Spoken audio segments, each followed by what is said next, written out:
सबसे बड़ी एकादशी निर्जला एकादशी व्रत कथा। निर्जला एकादशी का शास्त्रों में मोक्ष प्रदान करने वाला बताया गया है। इस साल निर्जला एकादशी व्रत 18 जून को रखा जाएगा। साल भर में 24 एकादशी आता है, उसमें सबसे महत्वपूर्ण निर्जला एकादशी को माना जाता है। इसे भीमसेन एकादशी भी कहा जाता है। इस कथा में बताए गए हैं व्रत के नियम भी। इस दौरान गंगा घाटों में लोग स्नान करते हैं और दान करते हैं। इस दिन जलदान का बहुत महत्व कहा जाता है। व्रत की कथा। जब वेद व्यास ने पांडवों को चारों पुरुषार्थ धर्म, अर्थ, काम और मोक्ष देने वाले एकादशी व्रत का संकल्प कराया था, तब युधिष्ठिर ने कहा, जनार्दन, ज्येष्ठ मास के शुक्ल पक्ष में जो एकादशी के बारे में विस्तार से बताएं। भगवान श्री कृष्ण ने कहा, हे राजन, इसके बारे में परम धर्मात्मा व्यास जी बताएंगे। तब वेद व्यास जी कहने लगे, कृष्ण और शुक्ल पक्ष की एकादशी में भोजन नहीं किया जाता है। अगले दिन द्वादशी को स्नान करके पवित्र होकर फूलों से भगवान केशव की पूजा करें। फिर पहले ब्राह्मणों को भोजन देकर अंत में खुद भोजन करें। इस पर भीमसेन बोले, पितामह, मैं आपके सामने सच कहता हूँ, मुझसे एक बार भोजन करके भी व्रत नहीं किया जा सकता, तो फिर उपवास करके मैं कैसे रह सकता हूँ। मैं पूरे साल भर में केवल एक ही उपवास कर सकता हूँ, जिससे स्वर्ग की प्राप्ति हो। ऐसा कोई एक व्रत निश्चय करके बताइए, मैं उसका यथोचित रूप से पालन करूंगा।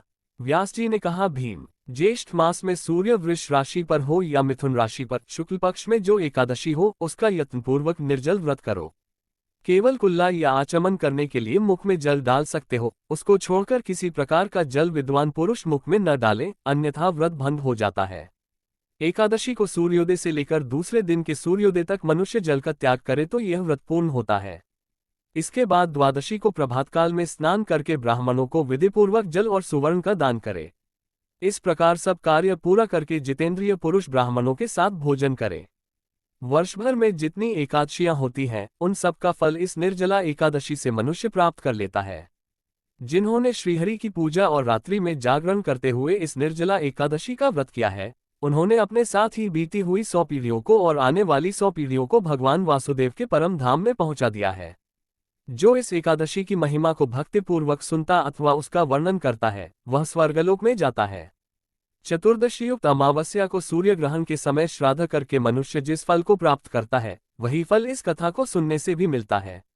भीमसेन, ज्येष्ठ मास में शुक्ल पक्ष की जो शुभ एकादशी होती है, उसका निर्जल व्रत करना चाहिए। उस दिन श्रेष्ठ ब्राह्मणों को शक्कर के साथ जल के घड़े दान करने चाहिए। ऐसा करने से मनुष्य भगवान विष्णु के समीप पहुंचकर आनंद का अनुभव करता है। इसके बाद द्वादशी को ब्राह्मण भोजन कराने के बाद स्वयं भोजन करे। जो इस प्रकार पूर्ण रूप से पापनाशिनी एकादशी का व्रत करता है, वह सब पापों से मुक्त हो आनंदमय पद को प्राप्त होता है।